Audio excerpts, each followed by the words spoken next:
کوئی عرض نہیں، اگر آپ ابا جی کے آنے پہ کھڑے ہو جائیں تو اپنے ابا جی ہیں، کوئی مسئلہ نہیں، کوئی عرض نہیں۔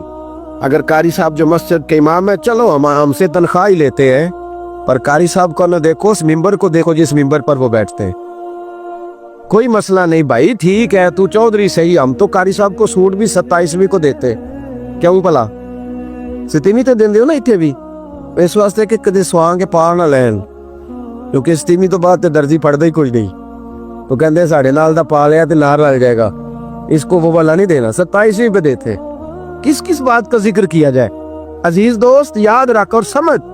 اور اب تو پیروں سے بڑا شکوہ ہے، بہت سارے پیر بھی کہتے ہیں کہ مولویاں کول کی ہے، میں کہ خدا دے بندہ جڑا مولوی ہوندا ہے او دے کول ہی تے سارا کچھ ہوندا ہے۔ انما یخش اللہ من عبادہ العلماء، اللہ کریم فرما رہا ہے کہ جو میرے عالم بندوں میں سے عالم ہے وہ اللہ سے ڈرتے ہیں، تو کس قسم کی بات کر رہا ہے؟ بہرحال یہ عنوان نہیں، ورنہ اس پہ بات کرتا۔ نبی کریم اٹھ کے کھڑے ہوئے، حضرت صدیق پر عرض کرنے لگے، یا رسول اللہ میرے والد کلمہ پڑھنے آئے۔ یہ لفظ ساری زندگی یاد رکھنا، بھولنا نہ۔ عرض کی حضور ابا جی کلمہ پڑھنے آئے، توجہ ہے میری بات پر، کلمہ پڑھنے آئے ہیں، پتہ ہے میرے محبوب نے کیا فرمایا؟ نبی کریم فرمانے لگے، ابو بکر یہ بوڑھے بھی تھے، نابینا بھی تھے، بیمار بھی تھے، اگر ان کا ارادہ بن گیا تھا تو مجھے بتاتے، میں گھر آ کے انہیں کلمہ پڑھا دیتا۔ حضرت صدیق ایک بار مزاج کے ٹھنڈے تھے، کوئی بڑی سخت بات بھی کر دیتا تھا تو ابو بکر صدیق بولا نہیں کرتے تھے، والد نے جو کہا جب کہا چپ کر کے سنا۔ ایک دن والد آئے اور آ کے کہنے لگے نبی کریم کی بارگاہ میں کہ مجھے نا ابو بکر صدیق نے تھپڑ مارا ہے۔ لوگ دائیں بائیں دیکھنے لگے کہ ابو بکر صدیق تو یوں کر ہی نہیں سکتے۔ حضور نے فرمایا بلاؤ نا ابو بکر صدیق کو۔ جناب صدیق اکبر کو بلایا، حاضر خدمت ہوئے، گردن جھکی ہوئی ہے۔ حضور فرمانے لگے ابو بکر یہ میں کیا سن رہا، والد کو مارا ہے؟ لوگوں کو یقین نہیں آ رہا، تم تو ایسے کر ہی نہیں سکتے، یہ کیا بات ہوئی، باپ کو مارا ہے؟ محبوب کریم نے 2-3 دفعہ کہا تو ابو بکر صدیق نے چہرہ اٹھایا تو داڑھی آنسوؤں سے بھری ہوئی، عرض کرنے لگے یا رسول اللہ میرے والد سے کہیں تلوار لے اور میرے ٹکڑے ٹکڑے کر دیں، میں سی نہیں کروں گا، پر ان سے کہہ دیں یہ آپ کے بارے میں بات نہ کریں، یہ آپ کے بارے میں تن تندور تے ہڈیاں بالن، اسی ہاں نال تپایا، کپ کپ مکیاں پیڑے کیتے تے عشق پلے تھلایا، تن دا سالن تے من دی ہانڈی لون صبر دا پایا، غلام فریدا وے میں ساری تیری، تینوں وجہ یقین نہیں آیا؟ کہتے ہیں حضرت صدیق اکبر عرض کرنے لگے یا رسول اللہ آج انہوں نے نا آپ کے خلاف بات کی ہے، معاذ اللہ، یہ شکر کرے میرے ہاتھ میں تلوار نہیں تھی، ورنہ میں باپ کی گردن اڑا دیتا، اس لیے کہ مجھے ساری کائنات سے جو ہستی پیاری ہے وہ مدینے والے رسول کی ذات ہے۔ فتح مکہ کے موقع پر آ کے عرض کرنے لگے یا رسول اللہ صلی اللہ علیہ وسلم دعا کر دے میرا والد بھی مسلمان ہو جائے۔ حضور میرے بچے مسلمان ہیں، پوتے اور نواسے مسلمان ہیں، ابا بھی مسلمان ہو جائے۔ حضور نے دعا کر دی، رب کریم نے توفیق ہدایت عطا کر دی۔ حضرت ابو قحافہ کلمہ پڑھنے آئے، چونکہ حضرت ابو بکر صدیق کی بڑی دیرینہ خواہش تھی کہ وہ مسلمان ہو جائیں، اور جب وہ کلمہ پڑھ رہے تھے تو ابو بکر صدیق مسکرا رہے تھے، تو نبی کریم نے فرمایا ابو بکر تمہیں مبارک ہو، تمہارے والد بھی مسلمان ہو گئے، تمہیں مبارک ہو، تمہارے والد بھی مسلمان ہو گئے۔ تو صدیق ایک بار رو پڑے، کہنے لگے حضور میرا کلیجہ بڑا ٹھنڈا ہے، پر اللہ کی عزت کی قسم آپ کے جو چچا کلمہ پڑھنے سے رہ گئے ہیں، اگر ان میں سے کوئی کلمہ پڑھ لیتا تو مجھے باپ کے کلمہ پڑھنے سے زیادہ خوشی ہونی، اس لیے کہ اگر آپ خوش ہو کہ میرا کوئی چچا آ گیا تو میرا کلیجہ اور ٹھنڈا۔ حضرت صدیق اکبر کا آپ سراپا دیکھیے، نبی پاک علیہ السلام نے صحابہ سے فرمایا یہ دیکھیں ہو سکتا ہے معاذ اللہ کسی کے دل میں خیال ہو کہ یہ شاید کوئی معمولی چیزیں ہیں، لیکن یہ تعمیر شخصیت میں اور کردار سازی میں کلیدی حیثیت رکھتی ہیں یہ چیزیں۔ حضور نے صحابہ سے پوچھا بتاؤ بھئی آج جنازے میں کسی نے شرکت کی ہے؟ تو تمام خاموش تھے۔ جناب صدیق اکبر نے ہاتھ کھڑا کر کے عرض کی حضور مجھے اللہ نے یہ سعادت عطا کی۔ نبی پاک علیہ السلام نے فرمایا آج تم میں سے کوئی روزہ دار بھی ہے؟ عرض کی یا رسول اللہ مجھے اللہ نے توفیق دی۔ صرف حضرت صدیق بولے۔ پھر نبی رحمت صلی اللہ تعالی علیہ وسلم نے پوچھا آج کسی نے کسی مسکین کو کھانا کھلایا؟ سب خاموش تھے، صرف حضرت صدیق کو آج یہ اعزاز حاصل ہوا، ہاتھ کھڑا کر کے عرض کی یا رسول اللہ مجھے یہ موقع ملا۔ یعنی جس سوال پر سرکار استفسار کرتے اسی سوال کے جواب میں جناب صدیق اکبر ہاتھ کھڑا کر کے کہتے یا رسول اللہ مجھے یہ موقع ملا۔ آپ بات کو سمجھیں، جب دین قبول کر لیا پھر سراپا نیکی بن جائے، پھر جو بھی خیر کا کام حضور علیہ السلام نے فرمایا کسی نیکی کو بھی معمولی نہ سمجھو، کسی نیکی کو بھی معمولی نہ جانو، یہاں تک کہ کچھ نہ ہو سکے تو اپنے بھائی سے مسکرا کے بات ہی کر لو۔ حضرت صدیق اکبر رضی اللہ تعالیٰ عنہ نے دین کے اس فلسفے پر حقیقی طور پر عمل کیا اور ہر خیر کو، ہر نیکی کو دوڑ دوڑ کے حاصل کیا۔ اسی لیے سرور کائنات علیہ السلام نے فرمایا قیامت کے دن کچھ روزہ دار ہوں گے، انہیں جنت میں ایک روزے داروں کا دروازہ ہے، وہاں سے آواز دی جائے گی روزے داروں ادھر آ جاؤ، اس دروازے سے گزرو۔ ایک دروازہ وہ ہے جہاں سے سخی گزریں گے، ایک وہ ہے جہاں سے مجاہد گزریں گے، ایک وہ ہے جہاں سے حاجی اور مکے اور مدینے کے زائر گزریں گے۔ حضرت صدیق نے عرض کی حضور میں کس دروازے سے گزروں گا؟ فرمایا ابو بکر سارے دروازے منتظر ہوں گے کہ کبھی ابو بکر یہاں سے گزر جائے نا، کبھی یہاں سے گزر جائے نا، کبھی یہاں سے گزر جائے نا۔ کیوں؟ اس لیے کہ ہر نیکی کو پہنچ کے حاصل کیا، ہر خیر کو پہنچ۔ ہم تو ویسے بھی اللہ خیر کرے کو دو ایک نیکیاں کر لے، وہ گنی ہوئی ہوتی ہیں، ہم نے وہ ساری ہمارے پاس طے ہوتی، سارا پتہ ہوتا۔ کتنے پیسے پچھلے سال مسجد دیے تھے پورا یاد ہے، اور بھئی جو سارا سال آپ نے اپنی ذات پر لگائے ہیں وہ بھی تو یاد ہونے چاہیے۔ نیکیوں کو لوگ گن گن کے شمار کر کے رکھتے ہیں جو بھولنے کی چیز تھی، اور معاذ اللہ جن کمزوریوں کو، غفلتوں کو یاد کرنا تھا انہیں بھول جاتے ہیں۔ حضرت صدیق اکبر سراپا نیکی بن گئے، سراپا کلمہ پڑھا تو ان کا وجود سراپا ایمان تھا، سراپا خیر تھا۔ کوئی بھی ایسا کام نہ کریں جس سے محسوس ہو کہ ہم وقت ضائع کرتے ہیں، ہمیں خیر سے وابستگی نہیں ہے۔ جو نیکی ملے فاستبقوا الخیرات، نیکیوں میں آگے بڑھ جاؤ، کوشش کریں کہ جلدی جلدی اپنے لیے خیر جمع کریں۔ لمحات بکھرتے جا رہے ہیں، وقت اپنا دامن چھڑاتا جا رہا ہے، زندگی سمٹ جاتی ہے اور ہم دیکھتے ہیں کہ جلدی جلدی سکڑ جاتی ہیں چیزیں اور انسان کے ہاتھ کچھ بھی نہیں آتا۔ تو کوشش کی جائے ہمیشہ خیر جمع کرنے کی، بڑھ چڑھ کے نیکیاں کرنے کی۔ نبی کریم علیہ السلام نے فرمایا جنتیوں کی 360 علامتیں، کسی میں ایک بھی پائے جائے تو جنتی ہے۔ آپ کی توجہ ہے میری بات پر؟ کتنی علامتیں؟ کسی میں اللہ کا ایک دعا مانگنے لگا وہ آمین کہنا ہے۔ اللہ کرے آپ موبائل کم دیکھیں اور میری بات زیادہ سنیں، آمین تو کہہ دے، دعا میں تو شامل ہو جاؤ یار، دعا مانگی ہے۔ ان 360 یہ ساری وہی نیکیاں ہیں جو پھیلی ہوئی ہیں، خیر کرنا، پیار کرنا، عبادت کرنا، مخلوق کی خدمت میں مشغول رہنا۔ فرمایا جنتیوں کی 360 علامات ہیں، ایک بھی پائی جائے تو بندہ جنتی ہے۔ حضرت صدیق اکبر کا لہجہ ہمیشہ دھیما رہا ہے، بڑے وزادار تھے۔ فوراً عرض کی یا رسول اللہ میرے اندر بھی کو پائی جاتی، وہ جو 360 نورانی علامات ہیں جنتیوں کی، تو کریم میرے اندر بھی کو پائی جاتی۔ نبی کریم نے فرمایا آپ کے اندر تو 360 ساری کی ساری پائی جاتی ہیں، ساری۔ انہوں نے سراپا خیر کیا، سراپا۔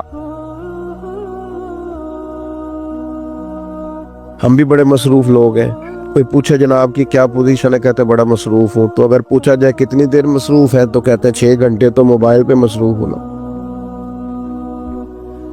یہ جو راتیں ہیں نا، لمبی راتیں سردیوں کی، یہ تہجد پڑھنے کے دن تھے، اور یہ چھوٹے دن تھے سردیوں کے، یہ روزے رکھنے کے دن تھے۔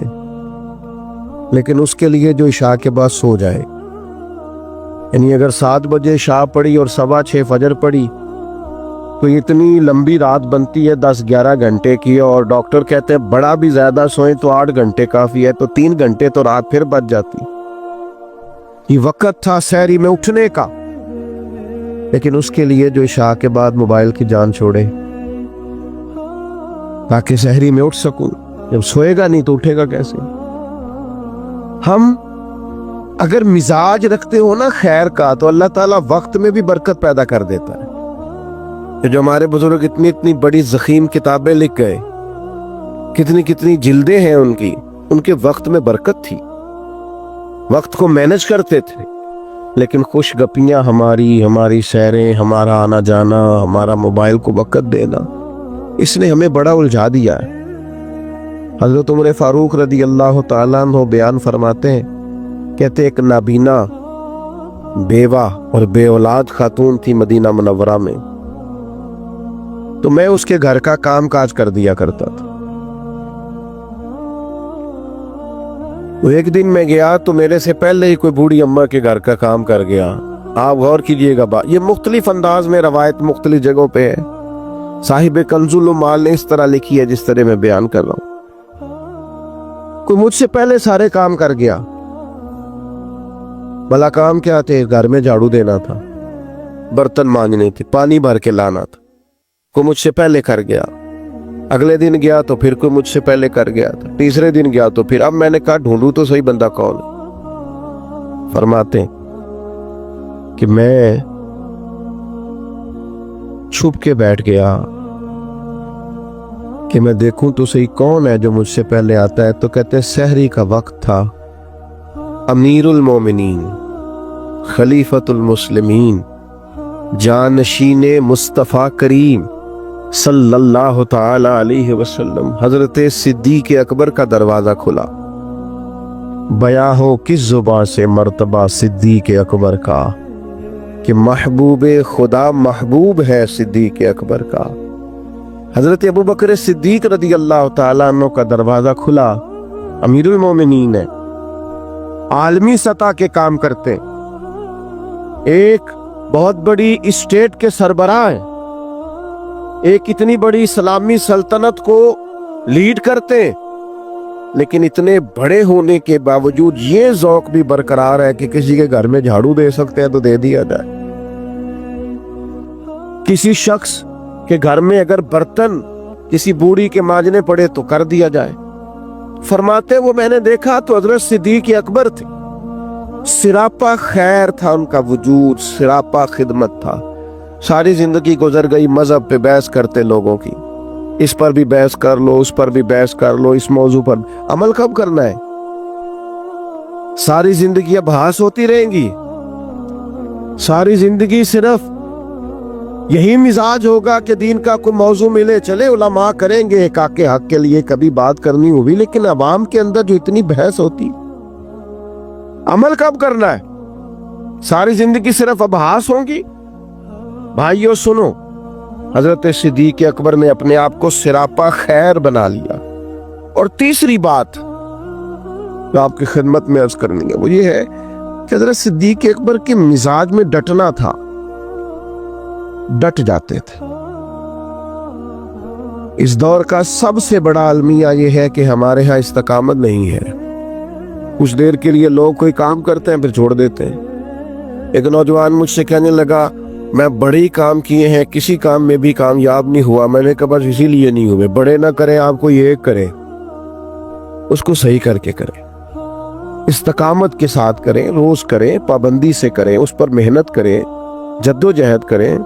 پتھر پہ پانی پڑے متصل تو بے شبہ کھس جائے پتھر کی سیل۔ ایک قطرہ قطرہ پانی مستقل پتھر پر گرے تو اس میں بھی سوراخ بن جاتا۔ تو آپ محنت کریں گے تو اللہ تبارک و تعالی اپنے فضل سے نتائج عطا فرمائے گا، ان اگر محنت ہی نہیں کر رہے۔ حضرت صدیق اکبر کی طبیعت میں ڈٹنا تھا، انہوں نے کلمہ پڑھا، پھر بڑی آندیاں چلیں، بڑے طوفان آئے، بڑا ٹکراؤ پیدا ہوا، بڑے حالات خراب ہوئے، لیکن حضرت صدیق اکبر ڈٹے رہے۔ حضرت صدیق اکبر نے نبی پاک کا ادب کیا صلی اللہ تعالی علیہ وسلم تو جناب صدیق نے ڈٹ کے کیے۔ دنیا میں ایک فلسفہ بیان کیا جاتا ہے کہ جو زیادہ قریب رہتا ہے وہ ادب چھوڑ جاتا ہے، یہ بات غلط نہیں ہے، ایسا ہوتا ہے۔ جن لوگوں جو زیادہ قریب رہتے ہیں، جو زیادہ جن کو قربت ملتی ہے، کوئی چیز جن کو آسانی سے میسر آ جاتی ہے، وہ اس کی قدر نہیں کرتے۔ ہوتا ہے کہ زیادہ قریب میں رہنے والے لوگ اکثر قدر کر چھوڑ دیتے، لیکن حضرت صدیق اکبر کا کمال ہے، انہوں نے دنیا کا یہ فلسفہ ہی غلط کر دیا ہے۔ انہوں نے کہا قریب بھی سب سے زیادہ میں رہا ہوں اور احترام بھی سب سے زیادہ میں نے کر کے دکھایا، قرب بھی سب سے زیادہ، ادب بھی۔ سب کوئی باہر سے آتا تھا تو حضرت صدیق اکبر اسے کونے میں لے جاتے تھے، پہلے نبی پاک کا ادب سکھاتے، کہتے یہ بڑی نازک بارگاہ، ادب گاہ ہیست زیر آسماں، از عرش نازک تر، نفس گم کردمی آیت جنید و با یزیدی جا۔ کونے میں لے جاتے اور حضور کا ادب سکھاتے، استقامت کے ساتھ خدمت کی، استقامت کے ساتھ دین پر ڈٹے رہے۔ اور جب نبی پاک صلی اللہ تعالی علیہ وسلم کا وصال ظاہری ہوا تو امت پر بڑا کٹھن وقت تھا۔ کچھ قبائل نے انکار کر دیا معاذ اللہ زکوٰۃ دینے سے، ارتداد کی طرف بڑھنے لگے۔ ایک لشکر سرکار نے روانہ کیا تھا، بعض لوگوں کی رائے ہوئی کہ اس لشکر کو ابھی نہ بھیجا جائے۔ اس وقت جو ڈٹ کر میدان میں کردار ادا کیا ہے وہ سیدنا صدیق اکبر نے کیا۔ میری ایک رائے ہے، میں اکثر کہتا ہوں دوستوں سے کہ یہ جو کامیاب ترین حکومت کی ہے نا حضرت عمر نے، مضبوط ترین خلافت کی ہے، اور بڑا ڈٹ کے انہوں نے کارہائے نمایاں سر انجام دیے، تو اس کے پیچھے بھی کردار سیدنا صدیق اکبر کا۔ انہوں نے فتنوں کا سر کچل کے، اٹھنے والے ہر فتنے کا سر کچل کے ایک مضبوط بنیاد بنا کے سیدنا عمر کو دی تھی۔ اس کا نتیجہ یہ نکلا کہ حضرت عمر کے لیے کام کرنا آسان ہو گیا، مشکلات ان کے لیے نہیں رہی۔ اور بھائی جان آپ کو اللہ لمبی زندگی، برکت، عزت، صحت والی دے، بیٹھ جائے آپ، کتنے آپ پیارے لوگ ہیں۔ اب تو تقریر ختم ہونے لگی، بس میں اللہ تعالیٰ آپ کو سلامت رکھے، میری کچھ طبیعت بھی ٹھیک نہیں ہے اور سفر بھی لمبا کیا ہے، بات بھی میری مکمل ہو گئی اب ماشاءاللہ، لیکن ہمارے بھائی نے بھی بڑا زور لگایا، تو باقی ہمارے جو نعت شریف پڑھنے والے دونوں نے بھی آپ سے عرض کی کہ آپ بیٹھ جائیں، لیکن میں محسوس کرتا ہوں آپ میں کافی استقامت ہے، آپ نے بھی جو کہہ لیا ڈٹ گئے۔ اللہ تعالیٰ سب کو جزائے خیر دے، ہم سب کے حال پہ رحم فرمائے۔ اب 2-4 منٹ دے تاکہ بات مکمل ہو سکے۔ حضرت سیدنا صدیق اکبر رضی اللہ تعالیٰ عنہ نے جو استقامت دکھائی، استقامت، فوراً لوگ ہتھیار ڈال دیتے ہیں۔ دین کے معاملے میں ڈٹنا سیکھے، سارے بچے مخالف ہو بھی گئے ہیں تو کوئی حرج نہیں، آپ کھڑے تو ہوں، برادری ساری اگر مخالف ہو بھی گئی ہے تو کوئی مسئلہ نہیں، دین کے لیے ڈٹے تو صحیح، آپ سٹینڈ تو لیں۔ اگر آپ ڈٹیں گے تو اللہ مدد کرے گا۔ حضرت عمر رضی اللہ تعالیٰ عنہ نے آن کر کے حضرت صدیق اکبر سے یہ عرض کیا تھا کہ حضور ابھی حالات اور ہیں، آپ کم از کم یہ لشکر ہی نہ بھیجیں، مانعین زکوٰۃ معاذ اللہ منکرین، ان کے خلاف لڑنا ہے، حالات اس طرح کے نہیں ہے، ذرا بہتری ہو جائیں گی۔ تو حضرت ابو بکر صدیق جو اپنے مزاج کے لحاظ سے نرم خو تھے، انہوں نے حضرت عمر سے کہا تمہیں تمہاری مار ہوئے، تم مجھے یہ مشورہ دے رہے ہو کہ وہ لشکر روک دوں جسے سرکار نے روانہ کیا ہے؟ فرمانے لگے میں مدینہ منورہ میں اکیلا بھی رہ گیا اور جنگل کے درندے آ کے مجھے نوچنے بھی لگے تو میں تنہا مقابلہ کروں گا، لیکن وہ لشکر ضرور جائے گا جسے مدینے والے محبوب نے روانہ کیا۔ یہ استقامت، یہ ٹھہرنا، ذرا کھڑے ہونا۔ اچھا کئی دفعہ ایسا ہوتا ہے وقتی طور پر حالات موافق نہیں ہوتے، حالات کی نبض دیکھ کر نہیں چلنا چاہیے، کتاب و سنت کا حکم دیکھ کر چلنا چاہیے۔